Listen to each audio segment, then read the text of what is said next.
നമസ്കാരം. മലയാളി വാർത്തയിലേക്ക് സ്വാഗതം. യുദ്ധം അത് ലോകത്തിൻ്റെ ഏത് ഭാഗത്താണെങ്കിലും അതൊരു തരത്തിലും അംഗീകരിക്കാനായിട്ട് സാധിക്കില്ല. യുദ്ധത്തിൻ്റെയൊക്കെ പൂർവ്വകാല ചരിത്രം പരിശോധിച്ചു കഴിഞ്ഞാൽ തന്നെ നിരവധി ജീവനുകളാണ് ഇരുഭാഗത്തും നഷ്ടപ്പെടുന്നത്. അതിൽ ഏറ്റവും കൂടുതൽ യുദ്ധത്തിൻ്റെ ഈ ഒരു ആഘാതം അത് അനുഭവിക്കാൻ പോകുന്നത് യുദ്ധത്തിലേർപ്പെടുന്ന ആളുകൾ തമ്മിലല്ല, ആ രാജ്യത്തെ നിഷ്കളങ്കരായിട്ടുള്ള സാധാരണക്കാരും പിറന്നു വീഴുന്ന കുട്ടികളും ഒക്കെ തന്നെയാണ്, അല്ലെങ്കിൽ ഭാവി തലമുറയാണ് അതിൻ്റെയൊക്കെ തന്നെ ഏറ്റവും വലിയ പ്രത്യാഘാതങ്ങൾ അനുഭവിക്കാൻ പോകുന്നത്. ഇപ്പോൾ നമ്മുടെ ലോകത്താണെങ്കിലും പല കോണുകളിലും പല രാജ്യങ്ങളും തമ്മിലുള്ള ഏറ്റുമുട്ടലുകൾ നടക്കുകയാണ്. റഷ്യ യുക്രൈൻ സംഘർഷം എവിടെയും എത്തിയിട്ടില്ല. അതിന് പിന്നാലെ തന്നെയാണ് ഇസ്രായേലും ഹമാസും തമ്മിലുള്ള യുദ്ധവും പൊട്ടിപ്പുറപ്പെട്ടത്. അതും ഒരു എവിടെയും എത്താതെ തന്നെ ഇപ്പോഴും അത് തുടർന്നുകൊണ്ടിരിക്കുകയാണ്. അവിടെ നിന്ന് വരുന്ന വാർത്തകളൊക്കെ തന്നെ അതീവ ക്രൂരത നിറഞ്ഞിട്ടുള്ള ആക്രമണങ്ങളുടെയും അതുപോലെ തന്നെ നിഷ്കളങ്കരായ കുട്ടികളുടെ മരണവും ഒക്കെ തന്നെയാണ് നമ്മൾ കേട്ടുകൊണ്ടിരിക്കുന്നത്. ഒരു തരത്തിലും ആരുടെ ഭാഗത്താണ് ന്യായമെങ്കിലും കുഞ്ഞുങ്ങളെയും അതുപോലെ തന്നെ സാധാരണക്കാരായിട്ടുള്ള ജനങ്ങളെയും കൊലപ്പെടുത്തുന്ന രീതിയൊന്നും ഇരു രാജ്യങ്ങളിലും സംഭവിക്കുന്നത് ഒരു തരത്തിലും നമുക്ക് അംഗീകരിക്കാനായിട്ട് സാധിക്കില്ല എന്നുള്ളത് 100% തന്നെ ഉറപ്പാണ്. ഇപ്പോഴിതാ ജെറുസലേം ഗാസയിൽ ഖാൻ യൂനിസിൽ വെള്ളിയാഴ്ച ഇസ്രായേൽ നടത്തിയ വ്യോമാക്രമണത്തിൽ ഡോക്ടർ അല അൽ നജറിന് നഷ്ടമായത് തൻ്റെ 9 മക്കളെയാണ്. നാസർ ആശുപത്രിയിലെ പീഡിയാട്രിഷ്യൻ വിഭാഗത്തിലാണ് ഡോക്ടർ അല ജോലി ചെയ്യുന്നത്. ഡോക്ടർ അലയ്ക്ക് ഇനി ശേഷിക്കുന്നത് 11 വയസ്സുള്ള മകൻ മാത്രമാണ്.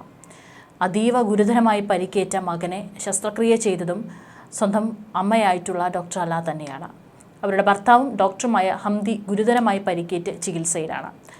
അലായെ ജോലിസ്ഥലത്താക്കിയിട്ട് തിരിച്ച് ഹംദി വീട്ടിലെത്തി മിനിറ്റുകൾക്കകമായിരുന്നു ആക്രമണമെന്ന് ഗാസയിൽ ആരോഗ്യ മന്ത്രാലയം ഡയറക്ടർ ഡോക്ടർ മുനീർ അൽ ബൗറഷ് അറിയിച്ചു.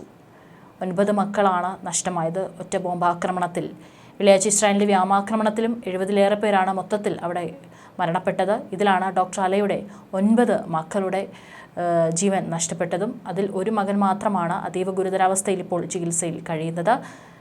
ഏതായാലും ഒരു കുടുംബത്തെ തന്നെ ഒരു 9 പിഞ്ചു മക്കളുടെ ചിത്രങ്ങളാണ് ഇപ്പോൾ പേജുകളിലൊക്കെ തന്നെ വാർത്തകളിലൊക്കെ തന്നെ പുറത്തു വന്നുകൊണ്ടിരിക്കുന്നത്. കണ്ണിൽ ചോരയില്ലാത്ത ക്രൂരത എന്ന് തന്നെ വേണം നമുക്കിതിനെ പറയാൻ.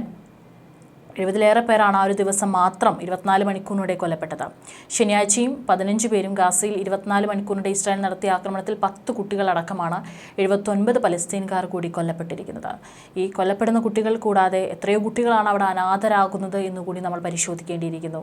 കാരണം അവർക്കൊക്കെ തന്നെ അവരുടെ വീടും അച്ഛനെയും അമ്മയും സഹോദരനെയും എല്ലാം തന്നെ നഷ്ടപ്പെട്ട് നിരവധി കുട്ടികളാണ് നല്ല ഭക്ഷണം പോലും ഇല്ലാതെ അവിടെ ജീവിക്കേണ്ട ഒരവസ്ഥ വരുന്നത്. എന്നാണ് ഇനി അവർക്ക് എന്തിനാണ് ഇവിടെ തൻ്റെ ചുറ്റും എന്താണ് നടക്കുന്നത് എന്നതിനെക്കുറിച്ചൊന്നും തന്നെ യാതൊരു വ്യക്തതയും അല്ലെങ്കിൽ അതിനെക്കുറിച്ച് യാതൊരു അറിവില്ലാത്ത പ്രായത്തിലാണ് ഇത്രയും പിഞ്ച് കുഞ്ഞുങ്ങൾ മരണപ്പെടുന്നത് എന്നുള്ളതാണ്. ഒരു തരത്തിൽ നമുക്ക് ഈ കാര്യങ്ങളൊന്നും തന്നെ അംഗീകരിക്കാനും അതിനെ സപ്പോർട്ട് ചെയ്യാനും ഒന്നും തന്നെ സാധിക്കില്ല. ആശുപത്രി മോർച്ചറിൽ നിന്നുള്ള കണക്ക് മാത്രമാണ് ഇത്രയും. അതല്ലാതെ ഇനിയും ഒരുപാട് ശരീരങ്ങളാണ് കണ്ടെത്താനുള്ളത്. തെക്കൻ ഗാസയിൽ ഭക്ഷ്യധാന്യം വാങ്ങാനെത്തിയവർക്ക് നേരെയുണ്ടായ ആക്രമണത്തിലും 5 പേർ കൊല്ലപ്പെട്ടിരുന്നു. ഏതായാലും ഇപ്പോൾ ഇസ്രായേൽ പ്രധാനമന്ത്രി ബെഞ്ചമിൻ നെതന്യാഹുവിൻ്റെ ഈ വംശഹത്യക്കെതിരെ വലിയ രീതിയിലുള്ള വിമർശനമാണ് ഇപ്പോൾ പല ഭാഗത്തു നിന്ന് ഉയർന്നുകൊണ്ടിരിക്കുന്നത്.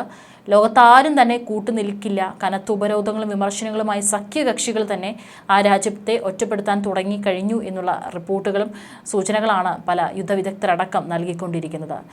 യുദ്ധമുറകളിലെ തന്നെ ഏറ്റവും നീചവും നാണം കെട്ടതുമായ തന്ത്രങ്ങളാണ് ഇപ്പോൾ നെതന്യാഹു ഗാസയിൽ പയറ്റിക്കൊണ്ടിരിക്കുന്നത് എന്നാണ് ഈ രാജ്യങ്ങളിൽ നിന്നൊക്കെ തന്നെ ഉയർന്നു വരുന്ന വിമർശനം. വമ്പൻ രാജ്യമാണെന്ന് വീമ്പളക്കിയിട്ട് കുട്ടികളെ അടക്കം പട്ടിണിക്കിരയാക്കിയാണ് നെതന്യാഹു യുദ്ധം തുടരുന്നത്. ഈ ക്രൂരതാ കൃത്യത്തിനെതിരെയും യുദ്ധായുധമായി പട്ടിണിയെ ഉപയോഗിച്ചതിനും ഇസ്രായേൽ പ്രധാനമന്ത്രി ബെഞ്ചമിൻ നെതന്യാഹുവിനെതിരെ പരസ്യമായി എതിർപ്പ് പ്രകടിപ്പിച്ചിരിക്കുകയാണ് ഒരു മുതിർന്ന സ്പാനിഷ് ഉദ്യോഗസ്ഥ. ഉപപ്രധാനമന്ത്രിയും തൊഴിൽ ഉദ്യോഗസ്ഥയുമായ യോലാൻഡ ഡയസ് ഇസ്രായേൽ ഭരണകൂടത്തിനെതിരെ അടിയന്തര ഉപരോധം ഏർപ്പെടുത്തണമെന്നും ഭരണകൂടത്തെ ലക്ഷ്യം വെച്ചുള്ള പാർലമെന്റ് അംഗീകരിച്ച ആയുധ ഉപരോധം വേഗത്തിൽ നടപ്പിലാക്കണമെന്നും ആവശ്യപ്പെട്ടിരിക്കുകയാണ്. ഇസ്രായേൽ യുദ്ധങ്ങളിൽ ഉപയോഗിക്കുന്ന ഉപകരണങ്ങളിൽ ഒന്ന് പട്ടിണിയാണെന്നും അന്താരാഷ്ട്ര നടപടിയുടെ അടിയന്തര ആവശ്യകത ഊന്നിപ്പറഞ്ഞുകൊണ്ട് അവർ പറഞ്ഞു. ലോകത്തിന്റെ കൺമുന്നിൽ നിന്ന് ഗാസയിൽ ഇത്രയും ക്രൂരമായ കൂട്ടക്കൊല നടത്തുന്ന ഇസ്രായേലിനെതിരെ ഉപരോധങ്ങൾ ഏർപ്പെടുത്തണമെന്നും അവർ പറഞ്ഞു. ഗാസ നിയമം എന്നറിയപ്പെടുന്ന ഒരു നോൺ ബൈൻഡിംഗ് പ്രമേയം സ്പാനിഷ് പാർലമെന്റ് അംഗീകരിച്ചതിന് ഒരു ദിവസത്തിന് ശേഷമാണ് ഡയസിന്റെ ഈ പ്രസ്താവനകൾ വന്നത്. മനുഷ്യരാശിക്കെതിരായ കുറ്റകൃത്യങ്ങൾക്ക് നടത്തുന്ന രാഷ്ട്രങ്ങൾക്ക് മേൽ അന്താരാഷ്ട്ര കോടതികൾ ഏർപ്പെടുത്തുന്ന ആയുധ ഉപരോധമാണ് ഈ നിയമം. 2023 ഒക്ടോബർ മുതൽ ഗാസയിൽ വൻ നാശനഷ്ടങ്ങൾ വരുത്തിവെച്ച ഇസ്രായേൽ ഭരണകൂടത്തെ നേരിട്ട് ലക്ഷ്യം വെച്ചാണ് ഈ നീക്കം. ഇസ്രായേൽ കമ്പനിയായ IMI സിസ്റ്റംസിൽ നിന്ന് വെടിമരുന്ന് വാങ്ങുന്നതിനുള്ള 6.6 മില്യൺ യൂറോയുടെ കരാർ ഏപ്രിലിൽ സ്പാനിഷ് സർക്കാർ ഏകപക്ഷീയമായി റദ്ദാക്കിയിരുന്നു. ഡയസിന്റെ സുമർ പാർട്ടി ഉൾപ്പെടെയുള്ള സഖ്യകക്ഷികളുടെ കടുത്ത സമ്മർദ്ദത്തെ തുടർന്നാണ് ഈ തീരുമാനം. വംശഹത്യ ആരംഭിച്ചതിന് ശേഷം കുറഞ്ഞത് 53,573 പലസ്തീനികൾ, കൂടുതൽ സ്ത്രീകളും കുട്ടികളും ഇസ്രായേലിലെ ക്രൂരതയിൽ കൊല്ലപ്പെട്ടിട്ടുണ്ട്. ഐക്യരാഷ്ട്രസഭയും വിവിധ മനുഷ്യാവകാശ സംഘടനകളും ഇസ്രായേൽ സേനയുടെ പട്ടിണി, ഉപരോധ തന്ത്രങ്ങൾ എന്നിവ പലതവണ എടുത്തു കാണിച്ചിട്ടുണ്ട്. ഇതിന് മറുപടിയായി സ്പെയിൻ ഉൾപ്പെടെ നിരവധി രാജ്യങ്ങൾ ഇസ്രായേൽ ഭരണകൂടവുമായുള്ള നയതന്ത്ര വ്യാപാര ബന്ധങ്ങൾ പുനഃപരിശോധിക്കാൻ തീരുമാനിക്കുകയും ചെയ്തിരുന്നു. വംശഹത്യയും അധിനിവേശ വെസ്റ്റ് ബാങ്കിലെ ഇസ്രായേലിലെ ആക്രമണവും വർദ്ധിച്ചതോടെ ബ്രിട്ടൻ അടുത്തിടെ ഭരണകൂടവുമായുള്ള സ്വതന്ത്ര വ്യാപാര ചർച്ചകൾ നിർത്തിവെക്കുകയും ഭരണകൂടത്തിലെ ചില അനധികൃത കുടിയേറ്റക്കാർക്ക് ഉപരോധം ഏർപ്പെടുത്തുകയും ചെയ്തതൊക്കെ ഇതിന്റെ ഭാഗമായിരുന്നു. ഗാസയിലെ മനുഷ്യാവകാശ ലംഘനങ്ങൾക്കെതിരെ ഭരണകൂടവുമായുള്ള സഹകരണ കരാർ പുനഃപരിശോധിക്കണമെന്ന് യൂറോപ്യൻ യൂണിയനും തീരുമാനിച്ചിട്ടുണ്ട്. അതേസമയം മാർച്ച് ആദ്യം മുതൽ ഉപരോധിക്കപ്പെട്ട പാലസ്തീൻ പ്രദേശത്തേക്ക് പ്രഥമ ശുശ്രൂഷ എത്തിച്ചേർന്നതിന്റെ അടയാളമായി ഗാസയിലേക്ക് ഏകദേശം 90 ട്രക്ക് ലോഡ് സഹായം ശേഖരിച്ച് അയച്ചതായി ഐക്യരാഷ്ട്രസഭ സ്ഥിരീകരിച്ചു. പരിമിതമായ സഹായം അനുവദിക്കണമെന്ന് ഇസ്രായേൽ പ്രഖ്യാപിച്ച് 3 ദിവസത്തിന് ശേഷം ഐക്യരാഷ്ട്രസഭ കെറോം ഷാലൈ ക്രോസിംഗ്സിൽ നിന്ന് ഏകദേശം 90 ട്രക്ക് ലോഡ് സാധനങ്ങൾ ശേഖരിച്ച് ഗാസയിലേക്ക് അയച്ചതായി UN സെക്രട്ടറി ജനറൽ ആന്റോണിയോ ഗുട്ടറൻസിന്റെ വക്താവ് സ്റ്റെഫാൻ ഡുജാറിക് ഒരു പ്രസ്താവനയിൽ പറഞ്ഞു. മാവ്, ശിശുഭക്ഷണം, മെഡിക്കൽ സാധനങ്ങൾ, മറ്റു സാധനങ്ങൾ എന്നിവ നിറച്ച UN മാനുഷിക ട്രക്കുകളുടെ പ്രവേശനം ഇസ്രായേൽ നേരത്തെ പ്രഖ്യാപിച്ചിരുന്നു. എന്നാൽ ഒരു സാധനവും കെറോം ഷാലോം ക്രോസിംഗ്സിലെ ലോഡിംഗ് സോണിൽ നിന്ന് പുറത്തേക്ക് പോയിരുന്നില്ല. അവിടെ നിന്ന് ഗാസ മുനമ്പിലെ മറ്റു ട്രക്കുകളിലേക്ക് അവ വീണ്ടും കയറ്റണം.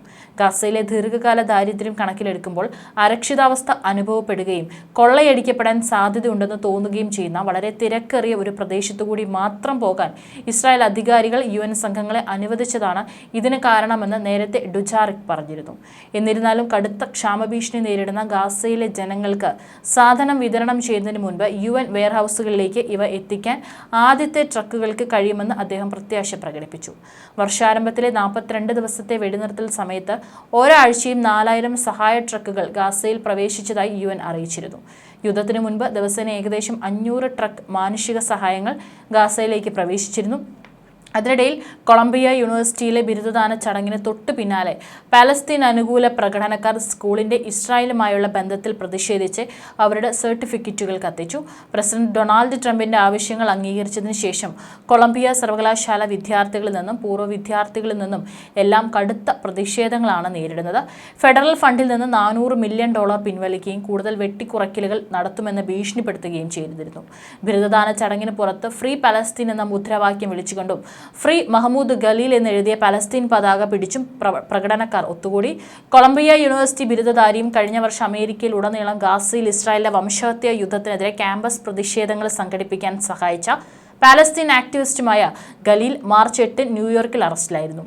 2 ആഴ്ച മുമ്പ് വിദ്യാർത്ഥി പ്രകടനക്കാർ കൊളംബിയ ലൈബ്രറി കയ്യേറിയിരുന്നു. ക്യാമ്പസ് പ്രതിഷേധങ്ങൾക്കെതിരെ കർശനമായ നടപടികൾ സ്വീകരിക്കുമെന്ന് അഡ്മിനിസ്ട്രേറ്റർമാർ പ്രതിജ്ഞയെടുത്തതോടെ കൂട്ടറസ്റ്റുകളാണ് ഉണ്ടായത്. നേരത്തെ അമേരിക്കയെ പിടിച്ചുകുലുക്കിയ പലസ്തീൻ അനുകൂല പ്രതിഷേധങ്ങളിൽ പൗരന്മാരല്ലാത്ത എല്ലാ സർവകലാശാല പ്രവർത്തകരെയും നാടുകടത്തുമെന്നും ട്രംപ് ഭീഷണിപ്പെടുത്തിയിരുന്നു.